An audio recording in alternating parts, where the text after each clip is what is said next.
Welcome back finally, again, to my reviews of Yu-Gi-Oh! I'm going to try to get at least through the chapter right before the finale of the Death Tea arc before I stop reviewing these for several weeks again. That said, this is going to be a relatively quick review today. We're looking at a Jinochi chapter, and while it is a good Jinochi chapter and a very memorable Jinochi chapter, there isn't a whole lot in the chapter itself that's worth talking about. This chapter is more interesting because of the implications it brings to the rest of the series. The chapter opens with Jinochi inviting Yugi to the local arcade, where I guess Jinochi spends a lot of time. He's made a challenge out of trying to beat the high scorer, a guy named Kai, who has his high score on every game in the place. Which is saying something, because this arcade is connected to arcades across the country and shares their high scores. If Jinochi manages to beat this guy's high score on one of these games, he'll be the best at that game in the entire country. It's obvious why he finds this challenge so appealing. This, however, is when it's revealed by one of the other patrons of the establishment that Kai is actually Seto Kaiba, which is probably the most interesting part of the entire chapter to me. Last chapter, with Mokuba, we got the first inkling of how rich the Kaibas are. Here we get our first indication that Kaiba isn't just good at duel monsters, but at all games. And it also establishes just how good he is at all games, so that when we do see how obscenely wealthy he is in the Death Tea arc, it's obvious that while his wealth plays a part in how strong he is at gaming, he does have legitimate skill. This is all very clearly being done to set him up as a rival for Yugi, for both Yugis. Both Yugi and the other Yugi are experts at all kinds of games, and whereas they have magic, Kaiba has money and technology. We also get our second hint about Death Tea in this chapter, and our first hint that Death Tea is some kind of game, when someone mentions that there's a rumor that Kaiba is working on the ultimate game. So Yugi and Jinochi, they play some games. Jinochi utterly fails at beating Kaiba's record, and Yugi kind of finds his groove in a fighting game, with a roster of characters based on actual fighting legends, one of which is named Bruce Ryu, based on Bruce Lee. We find out that Yugi's a bit of a Bruce Lee fan, and as he is playing as this Bruce Ryu character, he's even showing off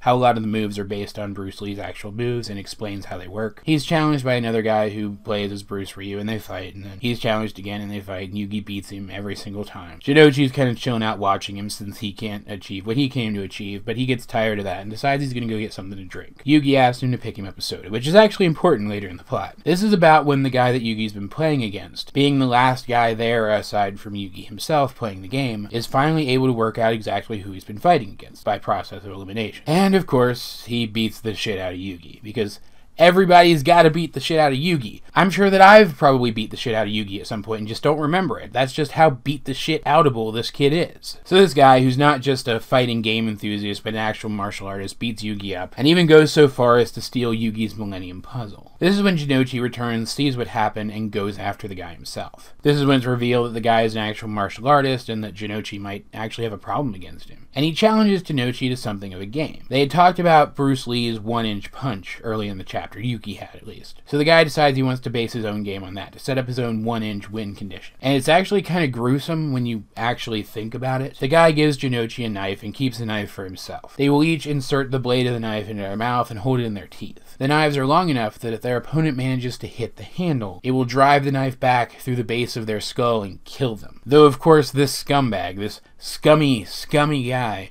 who thought of such a horrifying game, isn't even willing to play by the same rules. We find out from some inner dialogue that he's going to be using a trick knife, one which will, in the end, be completely harmless to him. Of course, either way, Jinochi doesn't play by this guy's rules. He flat out tells the guy to take the knife out of his mouth, and then he has the audacity to put his knife into his mouth, giving this guy a one-strike method of killing Jinochi, whereas Jinochi doesn't have the same option, leaving him at a huge disadvantage. They fight, and the guy is actually really good. He's able to put a lot of pressure on Jinochi right away, because Jinochi, up to this point, hasn't even been willing to strike him back. He's kept his hands in his pockets, even going so far as to say that he will defeat this guy with the promises that he holds in his hands, hidden inside those pockets. In his left pocket, he holds the soda that he got for Yugi. It's been thoroughly shaken up at this point, so when he flicks it open with his thumb, it sprays in the guy's face, giving Jinochi an opening. So he removes the promise in his right pocket, his fist, and decks the guy.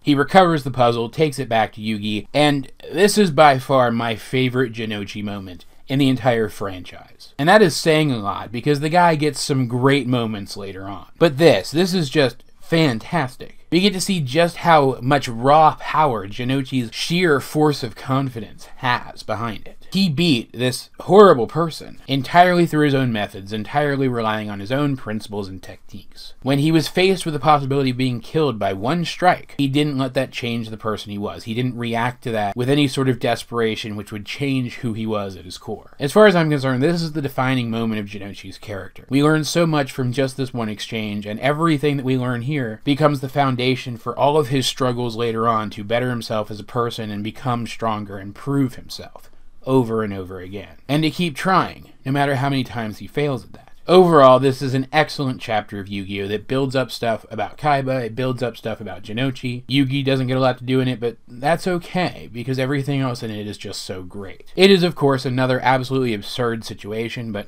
what would Yu-Gi-Oh! Be without absolutely absurd situations? It does kind of suck, once again, that they don't have an actual police force in this world, just card game playing motorcycle cops. Because really, this Bruce Lee fan jerk should have been arrested after everything he did. But maybe having his jaw broken with one punch will be enough to get him to rethink his life a little bit. What did you guys think of this chapter of Yu-Gi-Oh! If you have read it? Let's get a discussion going in the comment section down below. Either way, this has been AJ22, and I will talk to you guys later.